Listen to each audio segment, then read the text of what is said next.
Assalamualaikum warahmatullahi wabarakatuh. Bismillahirrahmanirrahim. Alhamdulillahi rabbil alamin wa bihi nasta'in ala umurid dunya waddin. Subhanaka la ilma lana illa ma 'allamtana innaka antal alimul hakim. ولا حول ولا قوة إلا بالله العلي العظيم ولا حول ولا قوة إلا بالله العلي العظيم ولا حول ولا قوة إلا بالله العلي العظيم أما بعد قال الله سبحانه وتعالى في كتابه الكريم أعوذ بالله من الشيطان الرجيم بسم الله الرحمن الرحيم ومن أحسن قولا ممن دعا إلى الله وعمل صالحا وقال إنني من المسلمين صدق الله العظيم بسم الله ما شاء الله لا يسوق الخير إلا الله بسم الله ما شاء الله لا يسرف السوء إلا الله بسم الله ما شاء الله ما كان من نعمة فمن الله بسم الله ما شاء الله لا حول ولا قوة إلا بالله العلي العظيم ولا حول ولا قوة إلا بالله العلي العظيم ولا حول ولا قوة إلا بالله العلي العظيم أما بعد. Muslimin dan muslimat yang dirahmati Allah. Pertama sekali, alhamdulillah, puji dan syukur kita panjatkan setinggi-tingginya kehadrat Allah Subhanahu wa taala.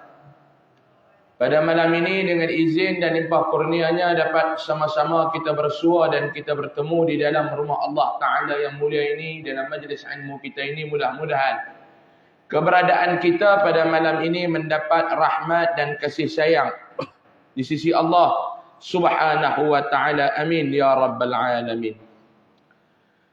InsyaAllah kita nak sambung pengajian kita pada hadis yang ke-36. Kita baca dah sedikit itu ni dan kita berhenti. Kita tengok tentang arti dia. Kita baca balik hadis ni tuan-tuan. Kita baca tak dan habis bulan lepas. Kita baca balik dan kita akan sambung balik pengajian kita. Bismillahirrahmanirrahim. Penyayang terhadap binatang. عن أبي هريرة أن رضي الله عنه أن رسول الله صلى الله عليه وسلم قال بينما رجل يمشي بطريق اشتد عليه العطش فوجد بئرا فنزل فيها فشرب ثم خرج فإذا كلب يلهث يأكل الثراء من العطش فقال رجل لقد بلغ هذا الكلب من العطش مثل الذي كان قد بلغ مني فنزل البئر فملأ خفه ماء ثم أمسكه بفيه حتى رقي فسقى الكلب فشكر الله له فغفر له فأدخله الجنة قالوا يا رسول الله إن لنا في البهائم أجرا فقال في كل كبد رطبة أجر أو كما قال رواه البخاري. Artinya daripada Abu Hurairah radhiyallahu anhu berkata, sesungguhnya Rasulullah sallallahu alaihi wasallam telah bersabda, Nabi kata ketika seorang lelaki sedang berjalan di satu jalan, Dia terasa sangat dahagakan air. Kemudian dia mendapati sebuah telaga. Dia terus turun ke dalam telaga itu. Setelah puas meminum air dari telaga itu, dia pun keluar. Ketika keluar daripada telaga, dia melihat ada seekor anjing yang sedang menjilat-jilat tanah kerana terlalu dahaga. Lelaki ini berkata, sesungguhnya anjing ini dahaga. Seperti mana aku juga tadinya dahaga. Kerana kasihan kepada anjing itu, dia pun turun sekali lagi di dalam telaga itu.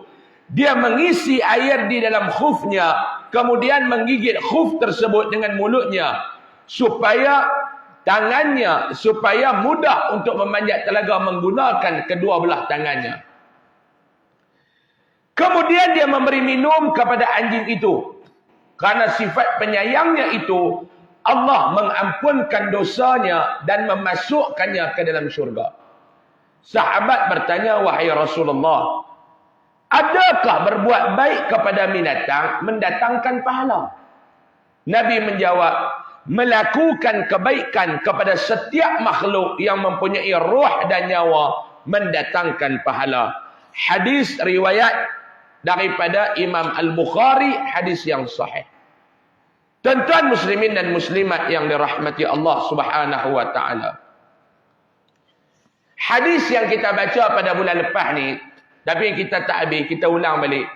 Nabi nak cerita tentang yang pertama, Islam ini tuan-tuan, dia membawa konsep rahmatan lil alamin. Yang mana Nabi bawa? Iaitu rahmat kepada sekalian alam. Rahmat ni maknanya apa dia tuan-tuan? Rahmat ni makna kasih sayang. Sebab tu kita ni dalam hidup ni kita perlukan rahmat Allah. Kita masuk syurga ni maklum oi, kalau kerana ibadat kita, bagaimana tak masuk dah maklum. Saya lah tuan-tuan, saya tak tahulah. Saya ni, saya cerita ni saya. Tuan-tuan ada terasa pula, ambil ustaz, sedap kata kat kami. Tak maklum oi, saya cerita ni saya. Saya kata ni saya. Saya kalau duk tengok balik tuan-tuan, muhasabah.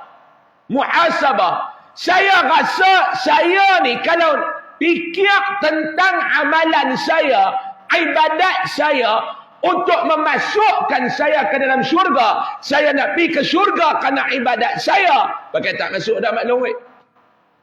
Pakai tak masuk dah maklum weh. Pakai dak dah. Saya yakin dak dah. Yang pertama, sembahyang sunat haramlah, korang. Bukan tak ada, korang. Tuan-tuan saya tengok clear. Clear tuan-tuan ni. Sebab tu saya rajin duk kata yang mai dengar kuliah ni, saya suka katakan orang soleh dan alim. Tuan-tuan ni pun termasuklah. Amin ya Rabbal. Amin ya Rabbal. Soleh, solehah. Alim. Soleh. Sebab apa? Sebab tuan-tuan ni lah tiap-tiap malam duduk main masjid. Buat bila kuliah apa muka tuan-tuan dia sampai. Semayang 5 waktu pun muka tuan-tuan dia. Nama dia soleh. Buat kuliah sampai. Tu nama dia soleh. Main kuliah pula kitab tak ada. Alim. Tu nama dia soleh dan alim. Tidak maklum. Senyum apa senyum? Saya ni maklum, kalau nak fikir dengan ibadat saya yang sunat, pakai dak dah kot. Wallahualam. Tetapi kita masuk syurga ni dengan rahmat Allah. Sebab tu ada orang kata, ustaz, saya sebab tu yang saya jarang buat ibadat. Sebab kita masuk syurga bukan dengan ibadat, dengan rahmat. Betul lah, tapi jangan duk ngong macam tu. Nak dapat rahmat ni pula dengan apa? Dengan ibadat ke? Dengan maksiat? Nak dapat rahmat ni maklum-maklum dengan ibadat ke? Dengan maksiat? Cuba beritahu saya. Dengan ibadat ke? Dengan maksiat? Agak-agak tuan-tuan. Ibadat. Kita nak masuk syurga ni dengan rahmat. Nak dapat rahmat, nak jemput rahmat dengan ibadat, bukan dengan maksiat. Ini dia kasih sayang. Bila Allah Ta'ala dia bagi kasih sayang kepada kita, Allah Ta'ala suruh kita menyebarkan kasih sayang tu pula kepada siapa? Kepada seluruh alam. Kepada siapa? Kepada seluruh alam. Ni dia. Cerita kawan ni, dia bukan ada apa pun, dia dahaga. Dahaga maklum. Sini panggil dahaga. Kalau Kedah dia panggil lapak ayak. Kami tak panggil dahaga, kami panggil lapak ayak. Sebab tu tuan-tuan kalau tak hati cakap Kedah, jangan duk cakap. Tuan-tuan dia ingat semua Kedah ni ayak-ayak kot. Tuan-tuan nak cakap dengan saya. Saya orang Kedah. Saya cakap Kedah lah. Tuan-tuan orang Melaka, orang Johor, orang Negeri Sembilan, orang Selangor. Dia nak cakap Kedah. Dia ingat Kedah ni semua ayak-ayak. Bukan semua boleh ayak, tuan-tuan ni. Air. Betul lah Kedah panggil air. Hanya. Betul lah. Tapi pelik. Tak boleh air. Kalau pelik pun tuan-tuan air, dia lari makna. Yang mana faham. Tak faham tak hidup fikir lah. Tu nak bagi tahu bukan semua benda boleh air. Pelik, lari makna tuan-tuan.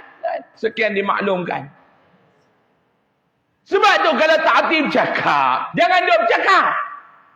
Ni dia kakuh nak bercakap. Dia tak hati bercakap. Dia duk nak bercakap. Lari makna.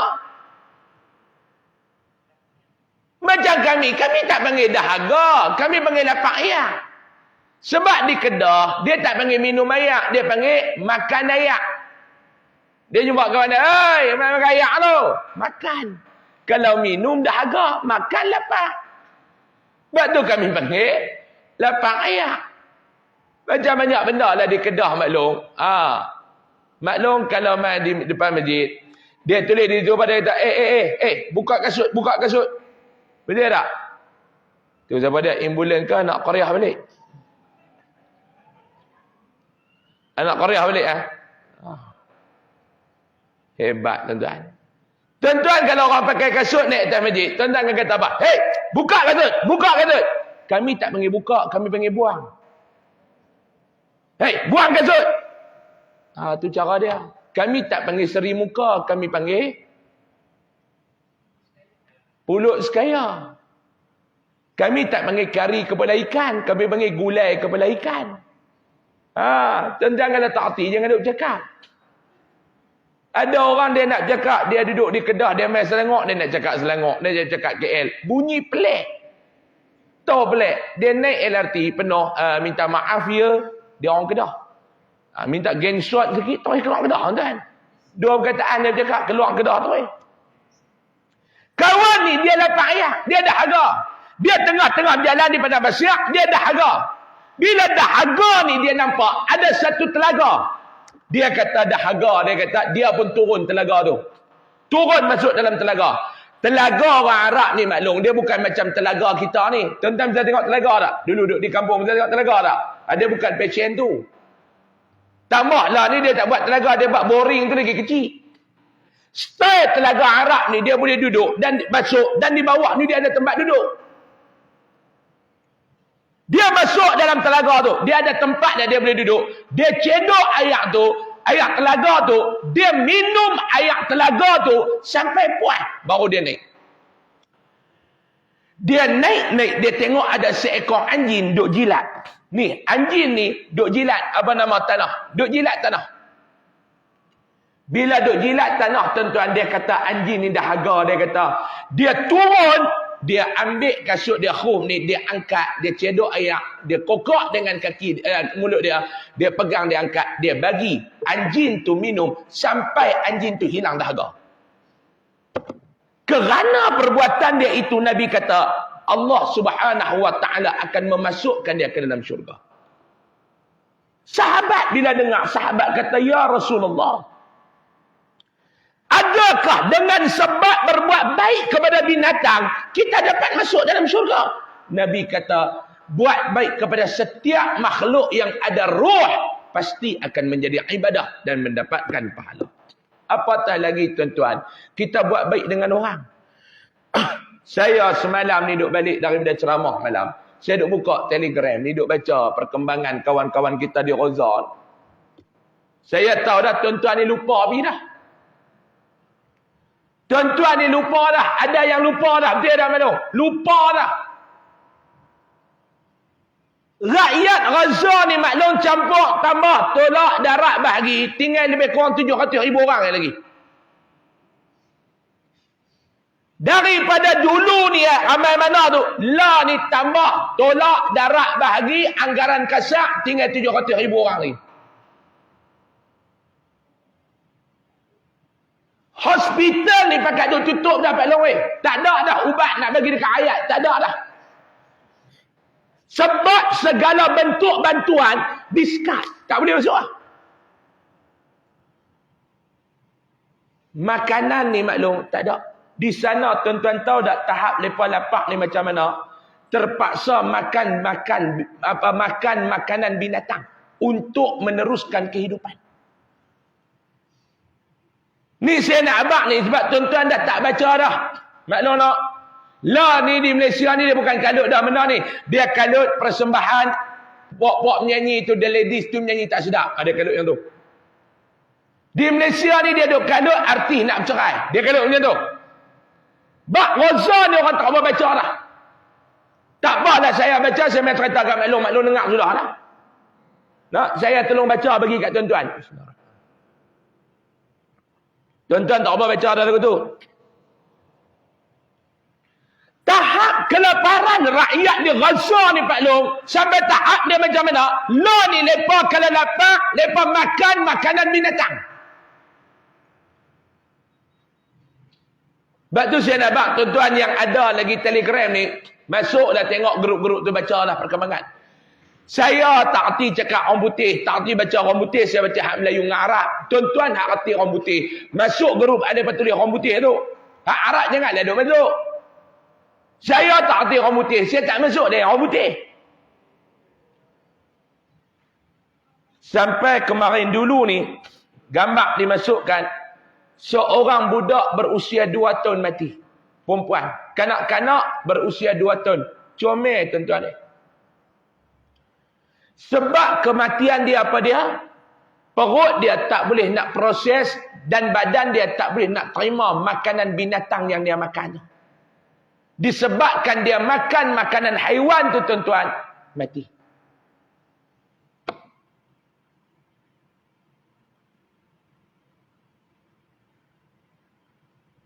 Saya nak tanya balik, gamak ke tuan-tuan nak pergi makan lagi dekat-dekat pusat-pusat perniagaan yang memberikan sumbangan kepada mereka?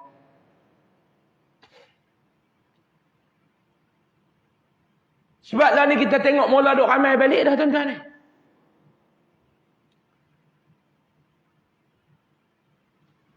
Satu trailer yang masuk nak bawa bahan makanan kepada mereka tuan-tuan. Akhirnya trailer tu pula jadi trailer untuk bawa mayat-mayat yang mati kerana ditembak, mati kerana dibom dan mati kerana lapak ni bawa keluar daripada Gaza.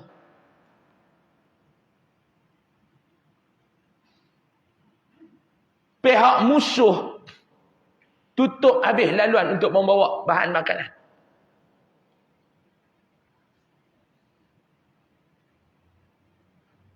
Maklum tak ramai dah maklum, tinggal 700,000 lagi rakyat di sana.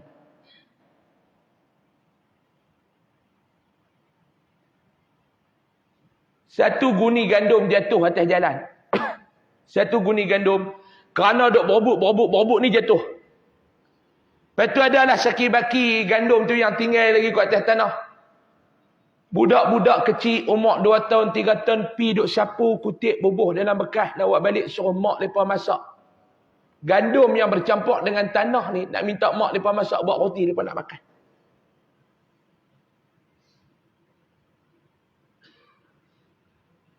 Kita di Malaysia ni tuan-tuan tak sampai tahap tu. Mulut kita ni duk bising, ai barang mahal lah ni apa semua, tapi kedai makan duk penuh orang lagu tu. Teruklah ekonomi lah, teruk lah. Kereta baru keluar pula. Aku tak tahulah, aku letih lah ni dengan yang naik, yang ni naik. Bercuti lagi. Tak apa dah tu rakyat Malaysia maklum. Ni yang saya cerita ni di Palestin. Di Gaza. Sampai tahap tu tuan-tuan. Kelaparan mereka ni sampai terpaksa makan makanan haiwan. Tuan-tuan fikir.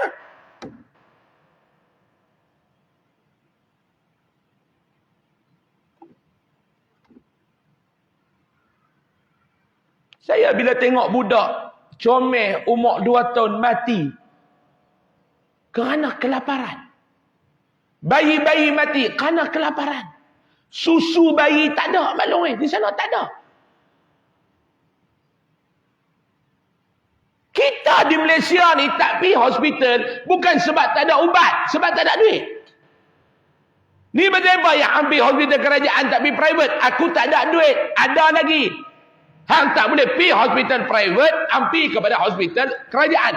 Di sana, hospital tutup. Sebab apa maklum? Sebab tak ada ubat nak bagi dekat mereka.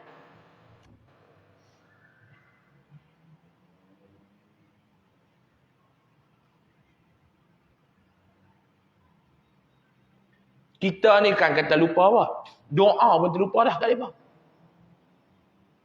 Habis hancur. Mudah-mudahan Allah Subhanahu wa taala menurunkan bantuan dengan sesegeranya kepada mereka di sana, insya-Allah. Amin. Amin. Ya Rabbal Alamin. Keterangan. Islam adalah agama kasih sayang. Islam melarang kezaliman terhadap diri sendiri, orang lain, binatang, tumbuh-tumbuhan dan alam sekitar. Islam tak bagi kita buat penganiayaan terhadap diri kita. Apa dia yang kata penganiayaan terhadap diri sendiri maklum? Yang pertama, tidak mengikut arahan Allah. Itu di antara kezaliman yang sering dilakukan ke atas diri sendiri. Apa dia? Tidak mengikut kehendak Allah. Islam tak bagi kita buat penganiayaan terhadap orang lain. Jangan duk zalim kepada orang lain. Kita bila buat naya kepada orang, akan mai satu masa kezaliman yang kita buat kepada orang tu akan berbalik kepada kita balik. 3. Islam tak benar kita buat penganiayaan terhadap binatang. Sebab tu nak bela binatang, bela tuan-tuan. Tapi jangan buat naya kat binatang. Maklum tak? Binatang ada hak untuk mereka pun ada hubungan kelamin. Jangan kita membezakan. Ada hak yang kita kena bagi kepada binatang. Jangan duk seronok bela lah. Ustaz, makcik ada 24 ekor kucing ustaz. Maklum, kalau kucing tu bela bagi elok, akan menjadikan maklum ni di syurga, masuk syurga. Kalau bela kucing tu tak elok, punca masuk neraka. Punca masuk neraka. Janganlah melakukan sebarang kezaliman. Sesungguhnya doa orang yang dizalimi akan segera dimakbulkan oleh Allah. Tidak ada hijab yang akan menyekat doa tu. Bila tuan-tuan kena naya, bila tuan-tuan kena zalim, jangan rasa sedih, jangan rasa gundah. Maklum, yang ada pada kita pada masa itu yang bersama dengan kita adalah Allah. Mintalah kepada Allah, berdoalah kepada Allah. Doa orang yang dizalimi tidak pernah ada hijab, ada penghalang, ada pendinding dengan Allah Subhanahu wa taala. Takkan ada. Doa kita dengan Allah ni maklum bagi orang yang kena naya, takkan ada hijab. Sebab tu maklum, jangan malas nak minta doa. Ustaz, saya dah doa dah ustaz, orang yang buat naya dekat saya ni duk elok lagi ustaz. Maklum, pasti Allah Taala akan balas. Bila? Tak tahu. Pasti dia balas. Sebab tu satu orang mai berjumpa dengan seorang ulama. Kalau tak silap saya lah, kalau tak silap pembacaan saya Imam Syafi'i atau Imam Ghazali. Kalau silap minta maaf lah, tapi ulama lah. Dia kena naya. Bila dia kena naya, dia mai jumpa kepada ulama ni. Lalu dia duduk cerita. Tok guru ulama ni kata dekat dia, sama ada Imam Syafi'i atau Imam Ghazali. Antara dua tu lah. Tak apalah siapa pun nyanyi cerita tu. Ulama ni kata, yang hamai mengadu kepada aku tidak ada kuasa untuk membantu hang. Aku tidak ada ruang untuk membantu hang. Hang mai cerita ke aku, boleh cerita. Tapi aku nak bantu hang ni macam mana? Aku tak ada hak nak bantu hang. Aku tak ada cara nak bantu hang. Dia kata, kawan ni kata, tak apalah Tuan Guru. Tak apalah Tok Syekh. Tak boleh bantu pun sekurang-kurangnya Tok Syekh. Tok Syekh dengar pun saya rasa lega. Tak. Aku nak bantu hang tak boleh. Hang cuba cerita apa yang berlaku sebenarnya. Dia pun cerita begini-begini. Lah kali Tok Syekh ni kata pada dia, hang mengadulah kepada Allah Subhanahu wa taala. Pasti mereka yang menzalimi hang akan dibalas oleh Allah. Tak segera, tetapi Allah Ta'ala balas. Jangan takut, di dunia lagi Allah Ta'ala balas. Apatah lagi di akhirat. Dia pun doa. 4 hari lepas tu dia main jumpa Tuan Syekh tu. Dia kata, Tuan Syekh, mati dah orang yang naya dia. 4 hari lepas tu, dia main doa, mati dah orang yang naya dia. Tok Guru tu tanya, hang doa apa? Aku doa ke Allah, ya Allah, sekiranya dia ni menzalimi diri aku, matikanlah dia dengan segera. 4 hari mati.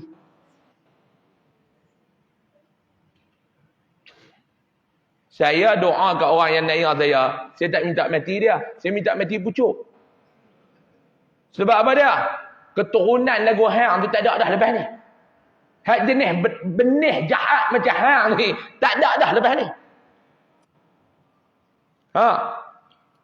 Sebab tu kita jangan duk buat naya ke orang, tuan-tuan.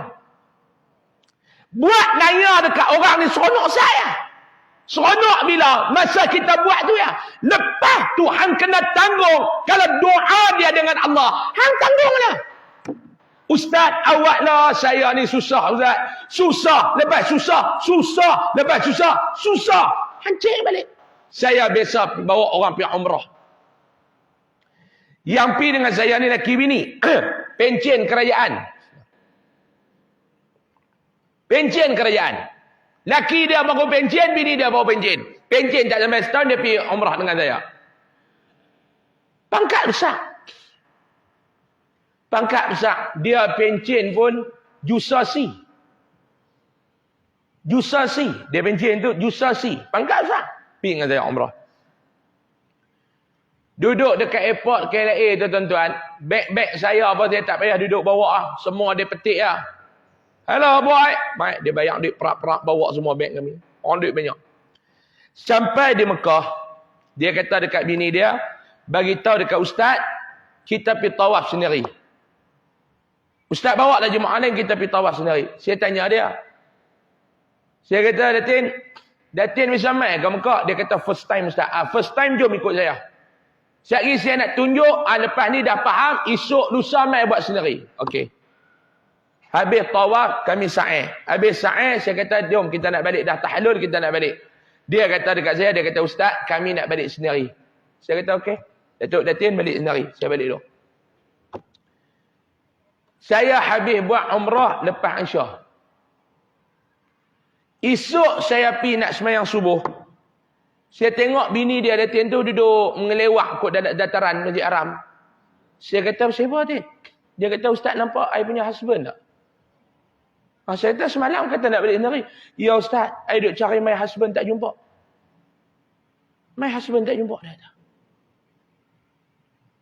Saya kata macam mana yang boleh berpisah tu? Dia kata Ustaz, dia nak pergi tandas. Dia turun-turun pergi tandas bawah tu dekat dataran tu turun, tak naik-naik. Saya kata, Ustaz saya boleh turun tengok. Turun tak ada. Saya kata tak apa Datin masuk sembahyang subuh lagi, doa dah. Habis sembahyang subuh kami balik-balik, dia mai balik. Dia kata Ustaz nampak tak my husband? Tak nampak. Pergi mana pula dah. Dia hilang, kami jumpa asar. Asar baru jumpa.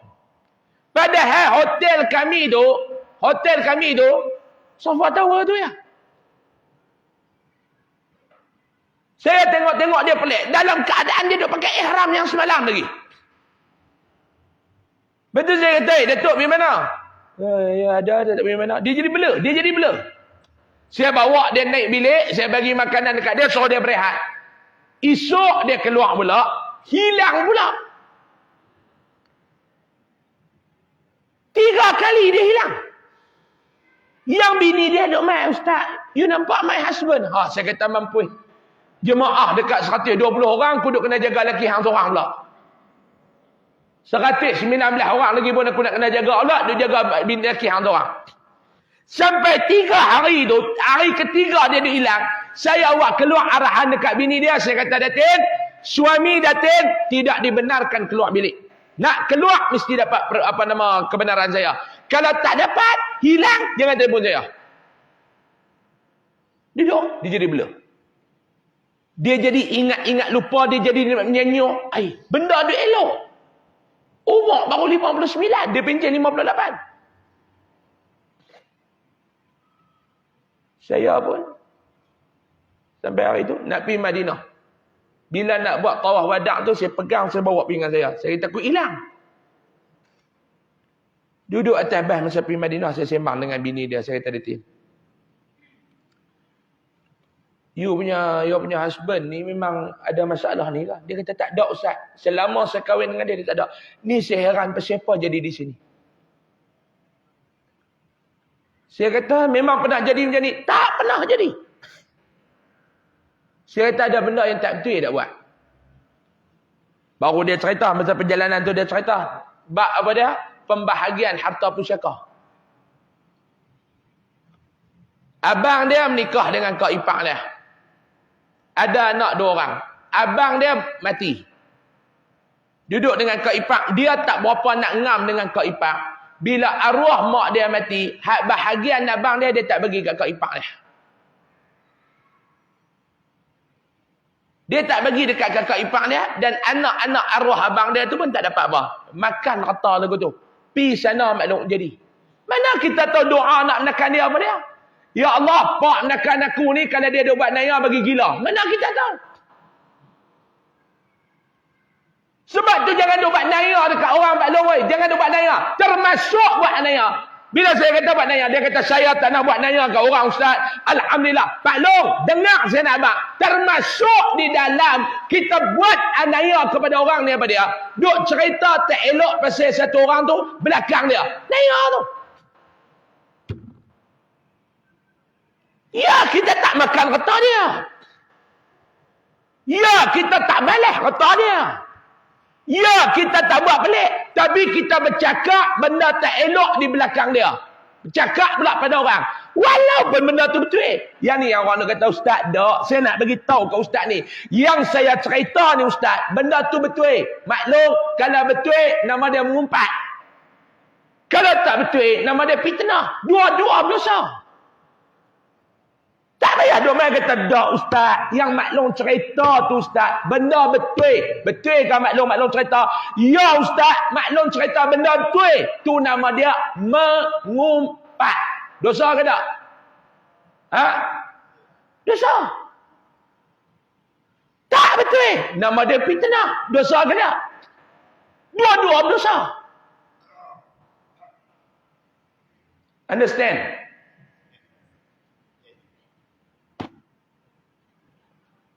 Jangan. Itu termasuk dalam menganiayai orang.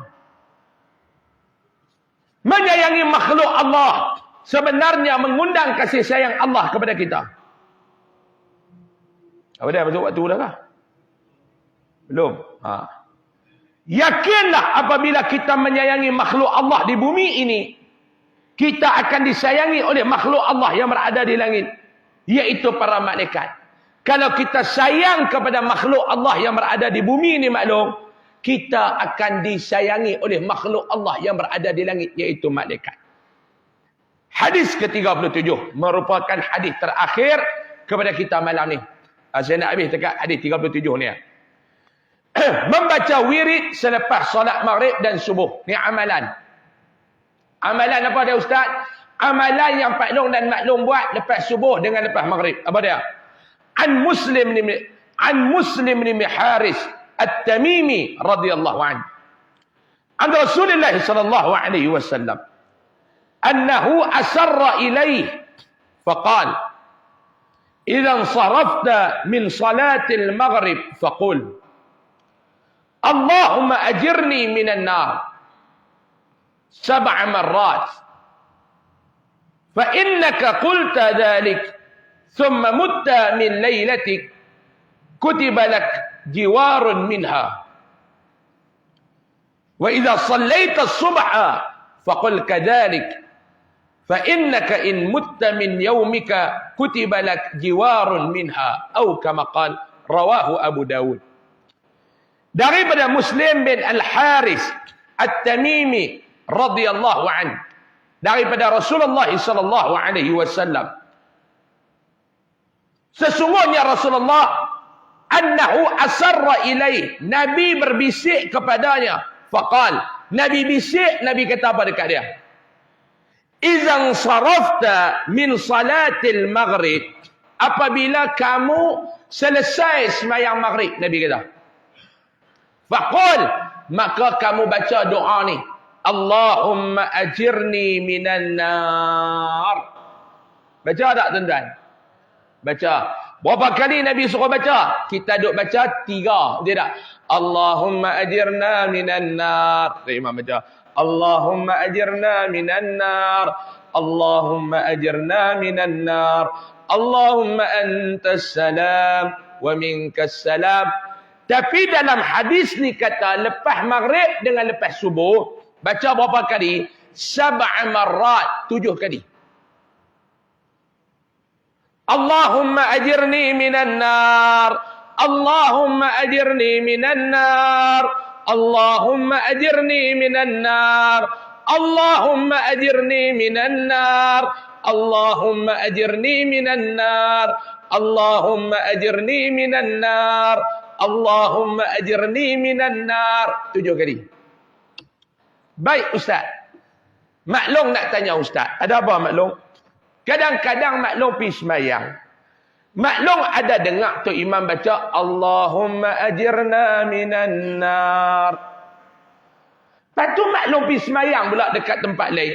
Dia baca pula Allahumma ajirni minan nar. Yang mana betul Ustaz? Jawapannya dua-dua betul. Bukan ni tu untuk kita Ustaz. Sedangkan dia jadi imam. Yang dia minta nar tu maklum faham dah, dia minta untuk semua. Allahumma ajirna minan nar, dia minta semua. Ni dia minta ni. Ustaz faham tak? Dia minta ni. Faham?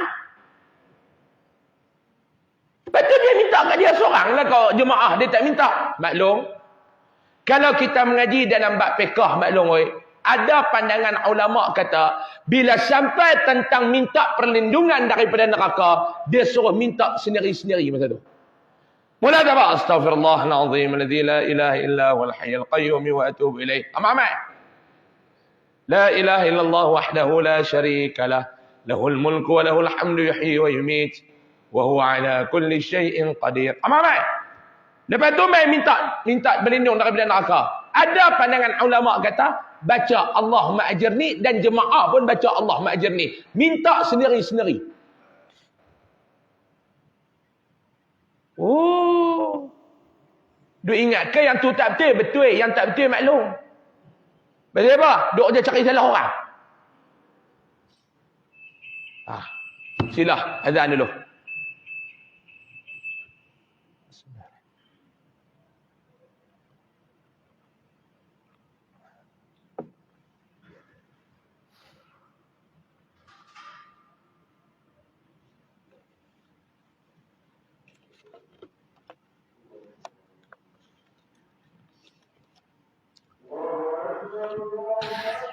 Allahu akbar, Allah.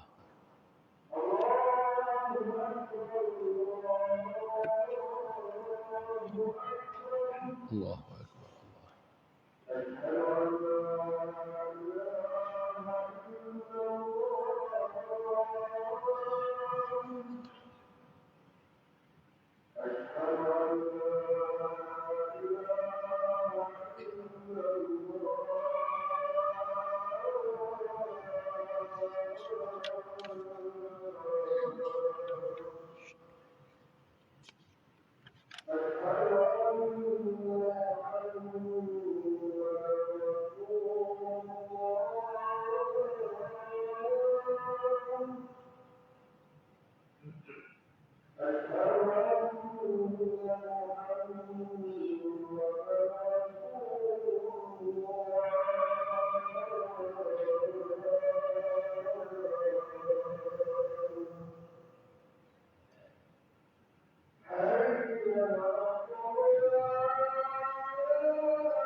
لا إله إلا الله سيدنا محمد رسول الله صلى الله عليه وسلم اللهم رب هذه الدعوة التامة والسلام.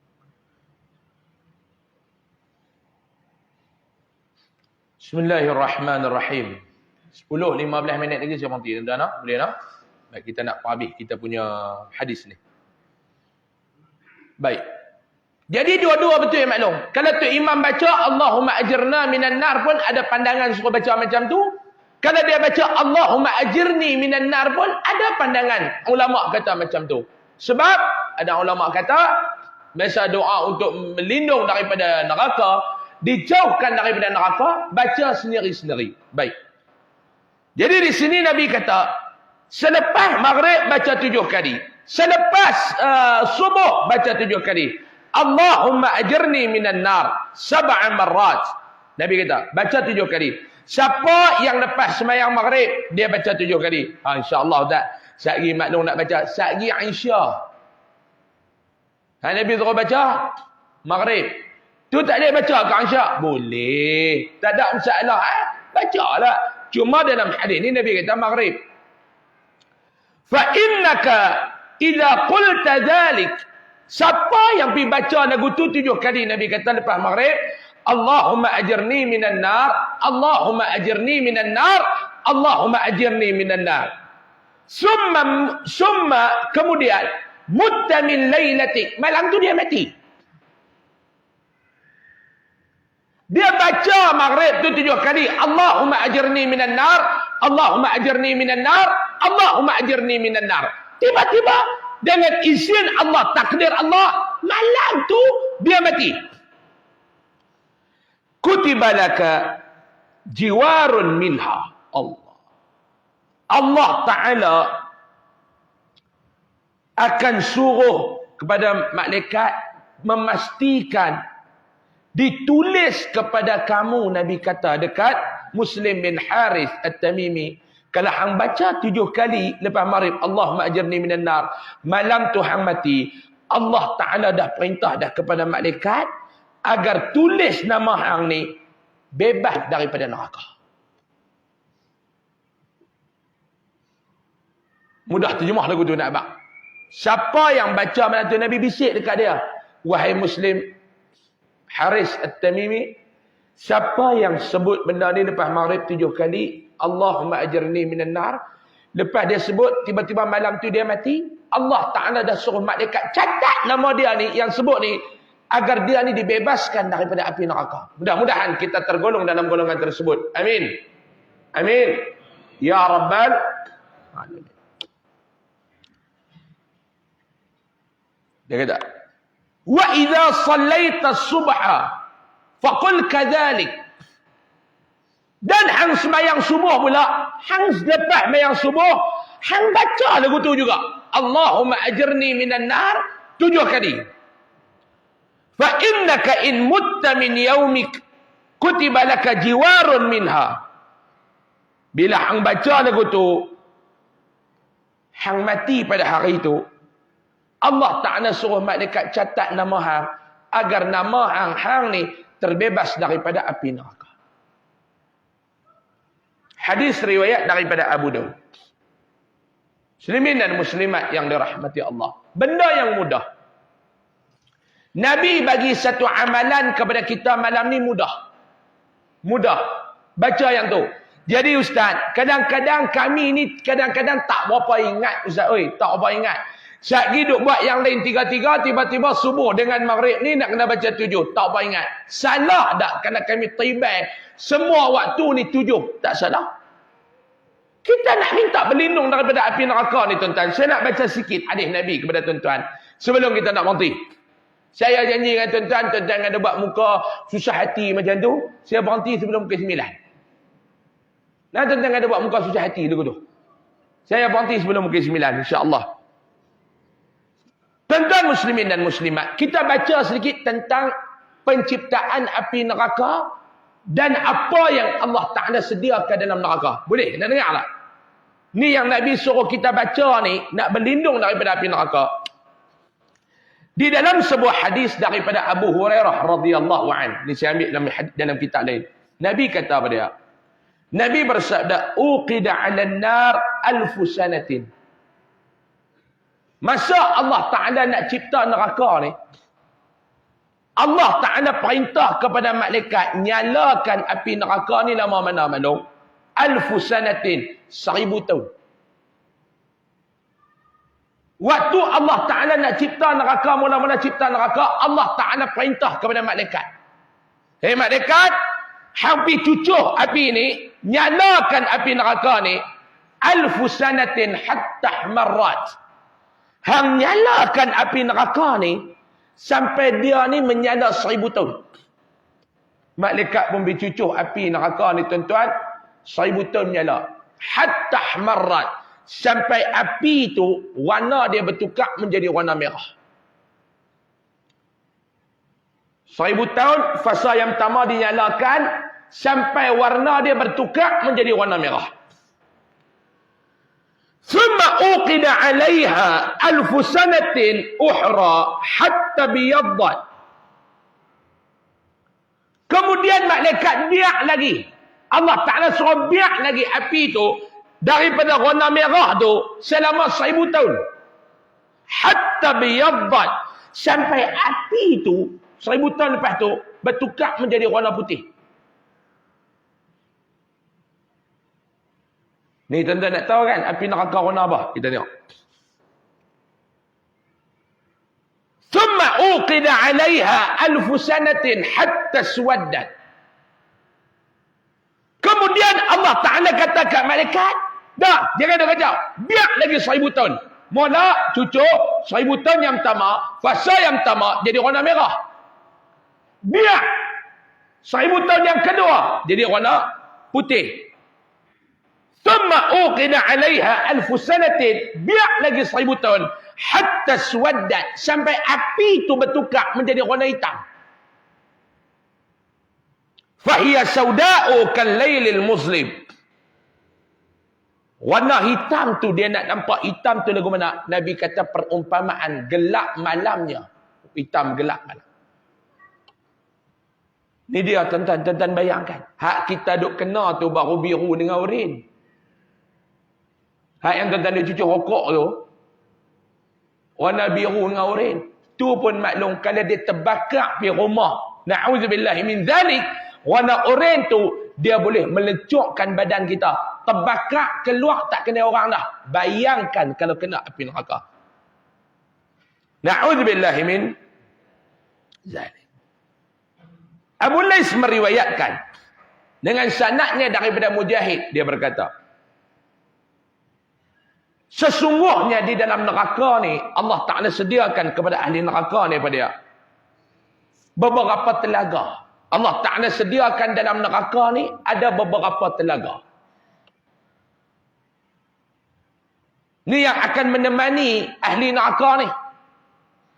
Mudah-mudahan kita ni dibebaskan daripada api neraka lah. Amin. Ya Rabbal Alamin. Yang mana yang hadir malam ini, sama ada yang berada dalam masjid, luar masjid, yang berada dalam live kita ini, Allah Ta'ala bebaskan kita daripada api neraka di akhirat kelak dan dimasukkan kita ke dalam syurga. Amin. Ya Rabbal Alamin. Dalam neraka ni kata Nabi cerita dekat mereka, dia ada beberapa telaga. Dalam neraka ni ada telaga. Dalam telaga ni pula berisi dia apa dia? Berisi ulang. Dalam telaga, tahu telaga? Orang Kedah dia tak panggil perigi, dia panggil telaga. Kami orang Kedah panggil telaga. Perigi lah. Dalam perigi ni, dia pelik bunyi perigi, telaga. Dalam telaga ni dia ada ulang. Dia ada ulang. Bila ahli neraka lari, bila dia kena bakar, dia dahaga. Dahaga, dia lari pergi dekat telaga tu. Dengan harapan dia boleh minum air dalam telaga tu. Bila dia pergi dekat telaga, ular ni akan panggung.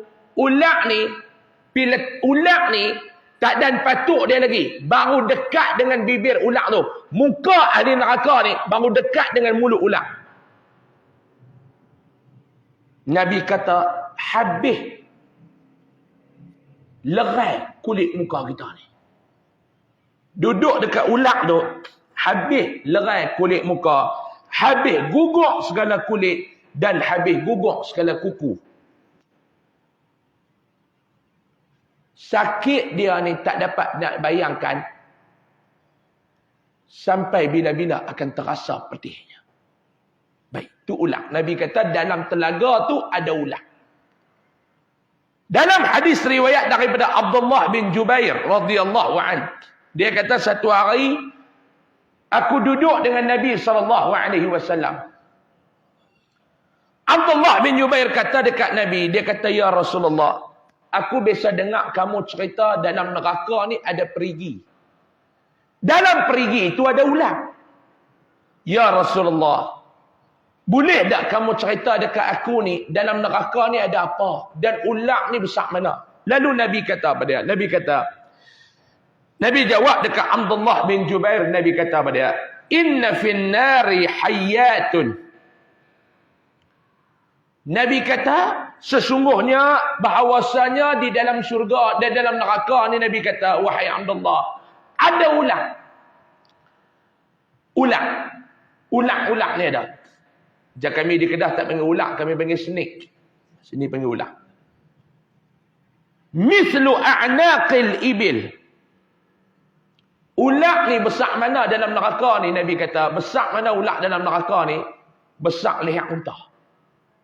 Paling kecil dalam ada syarah kepada hadis ni, dia kata, paling kecil ular dalam neraka, besar leher unta.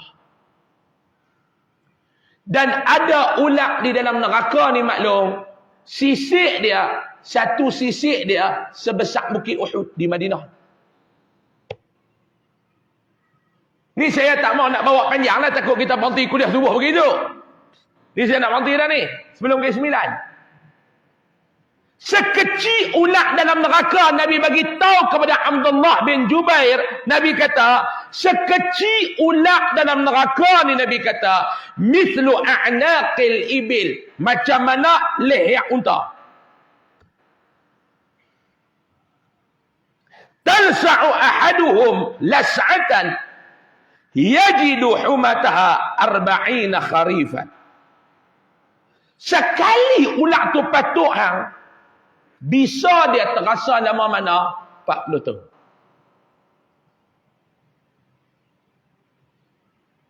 Bisa dia terasa lama mana? 40 tahun. Sekali patukan ular ni, bisa dia terasa selama 40 tahun. Bayangkan tuan-tuan sedia. Wa inna fin nari la'aqaribu. Nabi kata dalam neraka juga, Nabi kata, wahai Abdullah bin Jubair, dalam neraka juga ada seekor lagi. Nama dia apa dia?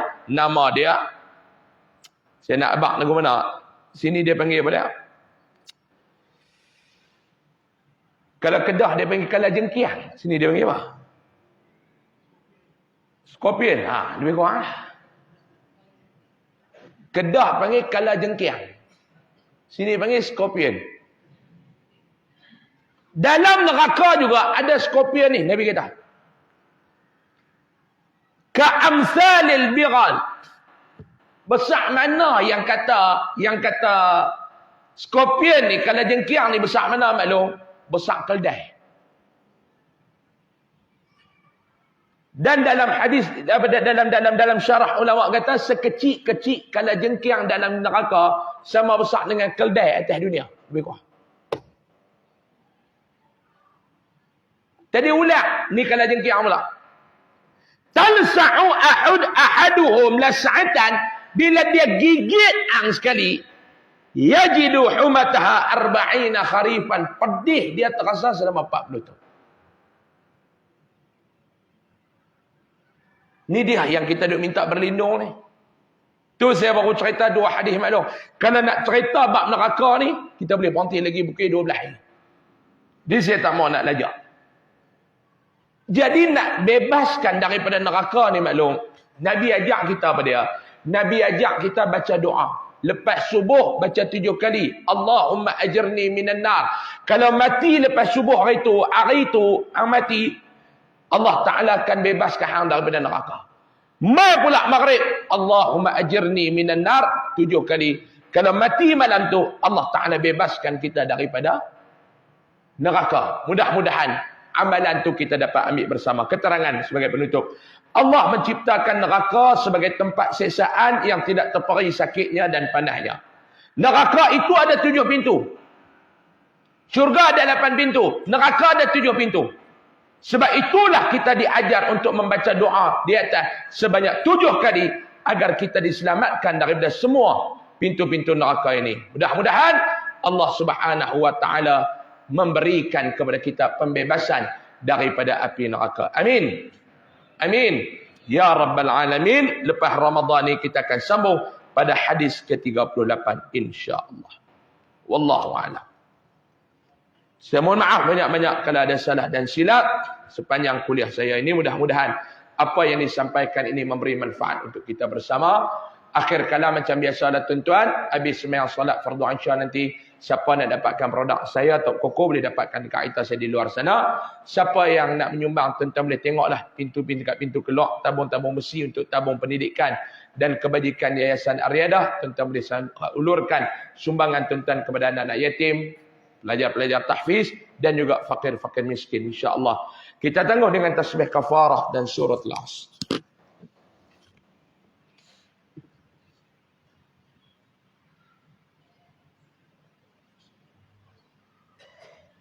Bismillahirrahmanirrahim. Alhamdulillahirabbil alamin wassalatu wassalamu ala asyrafil anbiya'i wal mursalin wa ala alihi wa sahbihi ajma'in. Allahumma anfa'na bima 'allamtana wa 'allimna ma yanfa'una warzuqna ilman yanfa'una wa zidna 'ilma. Alhamdulillah ala kulli hal wa na'udzu bika min hali ahli an-nar. Sallallahu alaihi wasallam Muhammad. Alhamdulillahirabbil alamin. Assalamualaikum warahmatullahi wabarakatuh.